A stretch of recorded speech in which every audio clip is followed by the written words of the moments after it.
And the Word became flesh and lived among us, and we have seen his glory, the glory as of a Father's only Son, full of grace and truth.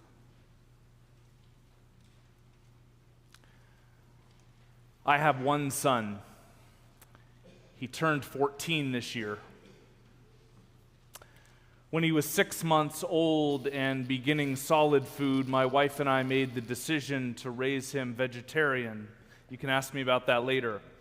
He remained vegetarian until 2 years ago when we were on winter holiday about this time as a family. Our family came down to the very nice breakfast buffet one morning, and among the delicious offerings, shimmering in those heated steel chafing trays, was a pile of thick-cut bacon. Before I'd even had my first coffee or my wife her tea, the three of us were into a profound conversation about food ethics, industrial agriculture, and humanely raised animals. There were tears, there was laughter, and there was my son trying bacon for the first time. That morning, he paused to say a special prayer for the soul of the animal and where it came from, and of thanksgiving, and he still does that. And now, because things swing other directions, 2 years in, one of my son's favorite places to eat with his friends is a restaurant chain called Church's Chicken. Along Eglinton near Oakwood, where my family lives, is a Church's Chicken on the corner. If you drive by during the daylight hours, it looks like any fast food joint. But driving by at nighttime when its neon lights are on reveals a different reality. The lights are burnt out in places so that the sign above the entrance illuminates only church in its too bright yellow. The darkness of that burnt out light revealed what was always true. Anywhere can be church if you look close enough. Did those behind the counter of that little Jamaica establishment even notice? Or was the miserly minimum wage of their employers not enough incentive to climb the ladder and change the bulb? Or, this is my preferred theory, was it an act of resistance of a few faithful employees, visible to passersby only at night? Wherever two or three are gathered, there is church. Where there's no cross, a neon sign will do. And whether the sacred meal is wine and bread or pop and chicken, God will call and create a new community. A community of burnt-out people gathering under a burnt-out light. For Jesus is here to reveal God's glory, which always shows itself clearest in the darkness.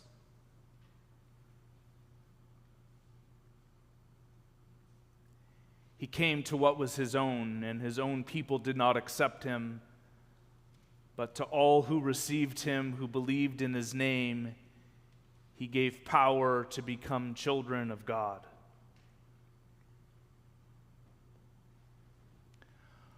On an early November afternoon 19 years ago, my wife and I got married. We got married at the downtown church where we worshiped together, and I was on staff there at the time. I ran their drop-in program. Had about 75 to 100 people a day, 5 days a week. It was a big operation. And my wife worked for a community-based ministry that supported men who'd spent decades in the federal prison system. And they were at the moment of getting out, and they were trying to reintegrate into society, and her role was to develop networks of support and accountability to integrate these folks safely back into the community. And in a decision that would come to shape our married life together, we decided to invite everyone to the wedding. Early on in the service, one of the drop-in program guests who I knew well, his name was Ramses, yelled out, "Hallelujah, brother." And when the service was over, in the days and weeks to come, we learned of other stories that we couldn't see. This one was the most powerful. One of my wife's seminary classmates was our preacher at the wedding. Her name was Kristen.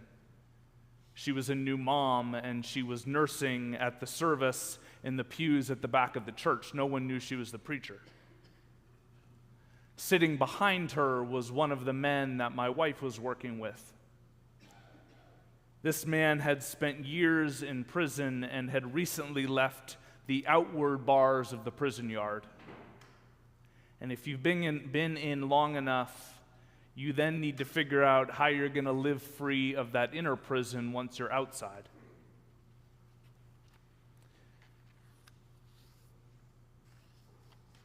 And that man in that back pew looked and saw this young mom nursing her newborn child in all tenderness.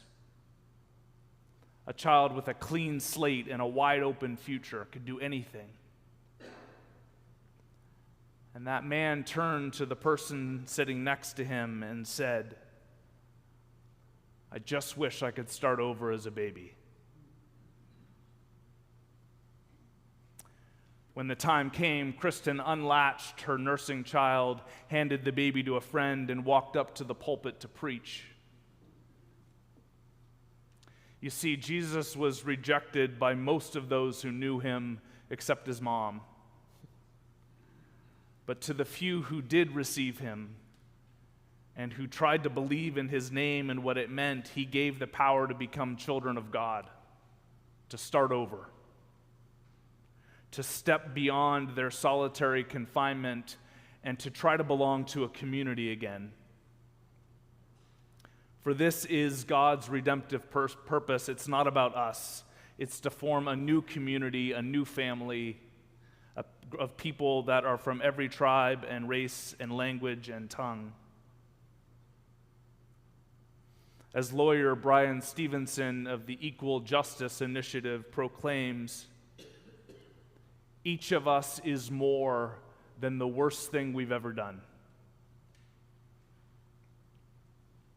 If you're here this evening and you need that fresh start, Jesus will give that to you. No matter who we are or what we've done or failed to do, the power to become children happens when we recognize that God is a loving parent and one another we can recognize as siblings that are also created in God's image. And that can happen tonight. Jesus shows up in the back pew as a newborn baby to remind us of the truth that Steve Earle sings of. So once again, we all can be children for a while.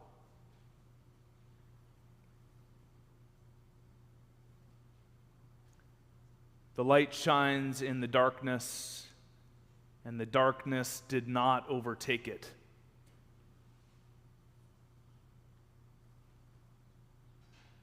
Where's the darkest place you've ever been? A moonless night up at the cottage, back of a closet in a game of hide and go seek, or a place darker still, the other end of a diagnosis, the death of someone you love, or the depression that turns day to night and night to something darker still. 2025 was a very dark year. Not sorry to see it go. Years ago, I was at the back of the church after a regular Sunday sermon, Sunday service, and a parishioner handed me a poem printed on a scrap of paper. It was from poet Mary Oliver, and this is the whole poem. It read like this: "Someone I loved once gave me a box full of darkness. It took me years to understand that this too was a gift."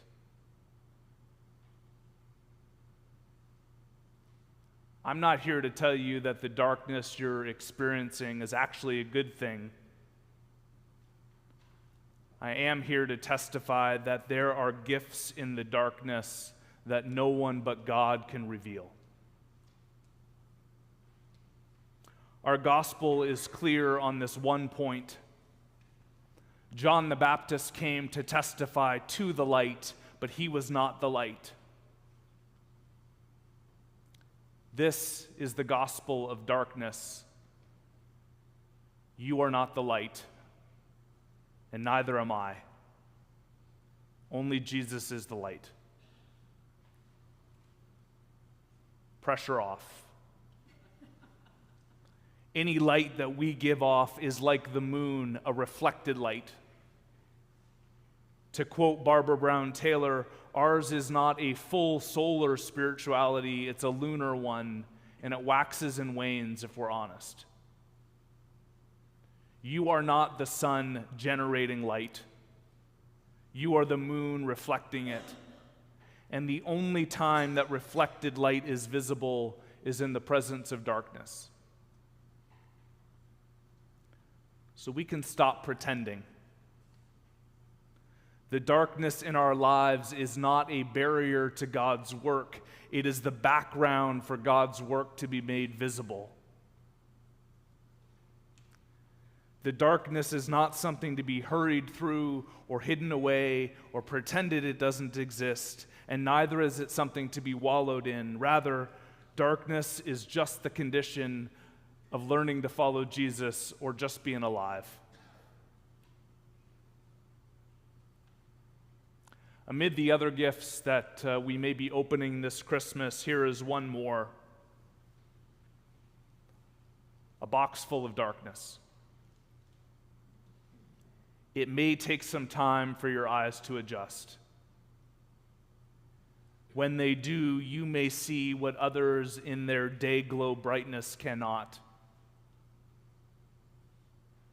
A gift that can only be seen at night.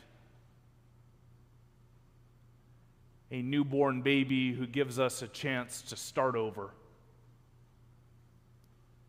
And a church that meets where the lights are burnt out. Merry Christmas to all, and to all a good night.